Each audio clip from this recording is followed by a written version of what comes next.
I'm ready to start crocheting my summer blouse. I have the yarn ready, the hook, and I wanted to make this quick video to share with you 2 easy ways how to go about getting the right sizing, the right measurements for your blouse or summer top or any garment you're going to make. Of course, the proper way to do it would be taking one's measurements and constructing a template.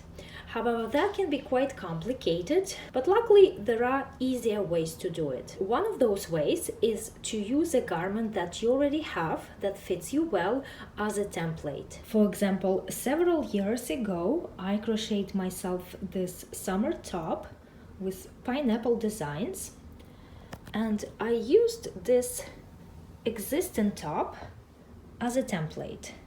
This top fits me really well. I wanted to crochet a similarly fitted garment, so that's what I did. I used this top as a template for this top. Another way to do it is to find in a magazine or online an already existing pattern with the measurements and use that pattern as a template for your project. For example, recently I posted a video how to access hundreds of crochet magazines online, and in one of those magazines I found this pattern. This is not exactly the kind of blouse that I want to make, but I'm just showing it as an example. If I were to make this kind of blouse, I could just use the measurements given in this pattern. This is the blouse that I crocheted last summer, and this is what I'm going to use as a template for my new blouse.